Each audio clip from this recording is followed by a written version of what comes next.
This is a short little lesson on approximating square roots. Now, the first thing we have to talk about really quick is, do you understand what a square root is? So really quick, what a square root is you get this sign right here, which is called a radical sign, and it looks kind of like a division sign, but it's got that like check on the end of it.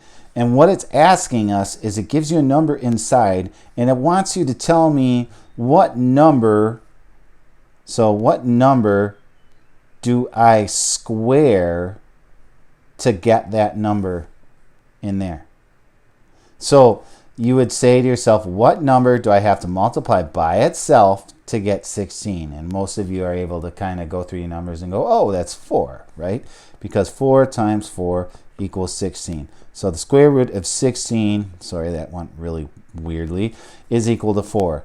Similarly, the square root of 25 is equal to 5. The square root of 36 is equal to 6, and so on and so forth. You should probably realistically know most of your square root numbers. It's just really helpful to know them, probably up to at least about 15. So at some point, if you haven't done so yet, just make a little table where you go 1 times 1 is equal to 1, 2 times 2 is equal to 4, 3 times 3 is equal to 9. And then you can start to see some patterns kind of with that as you do that. So that's what a square root is. Square root is saying, if I take this number and I say, okay, what number do I multiply by itself to get 9? And you can say, okay, it's 3. So that's the idea of the square root. Now, what if you get something like this, where they say, what's the square root of 17? Okay. Now, the thing is, I know that the square root of 17 is going to be bigger than the square root of 16. So I know that the square root of 17 is bigger than 4. But I also know that the square root of 17 is less than the square root of 25. So I know that it's less than 5. So if they told you to kind of approximate it and say, well, what's that really close to? You would say, well, 17 is a lot closer to 16 than it is to 25. So it's close to 4 on a number line, but it's not quite 4. And then when you're ordering these numbers, you're going to need to come up with a decimal approximation of it. And they don't expect you to pull that out of thin air. So all you got to do is you just take a calculator, and this is the calculator that we have on our iPads, and I think it's a pretty good one. If you want to use a different one, that's absolutely fine. But I like this one because it's got a square root button just right above this big red AC button here.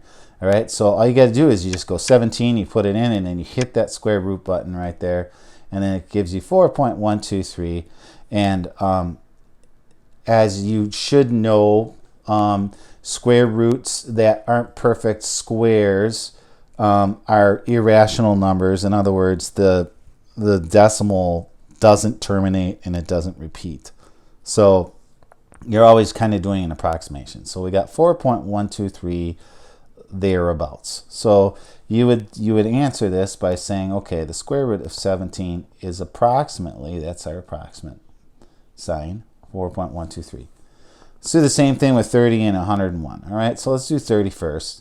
So let's clear that out, put 30 in, put it in.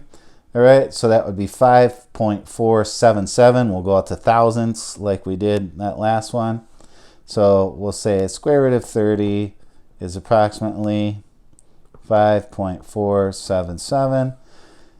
And then square root of 101 is really, really, really close to 10. But it's going to be just a little bigger because the square root of 100 is 10. So this is going to be 10 point something. So let's see what it is. Let's go, all right. 101. 10.049 or 8, so 10.050. All right. 10.050. And really, that's it. That's really all there is to this when you're approximating these things. If they said what integer is the square root of 101 closest to, you would say it's closest to 10, right? If they said what integer is the square root of 30 closest to, well, without looking at this, you could say, well, it's kind of halfway between 36 and 25, but it is a little closer to 25, so that would be closer to 5. And then what's square root of 17 closest to? Well, it's closest to 4.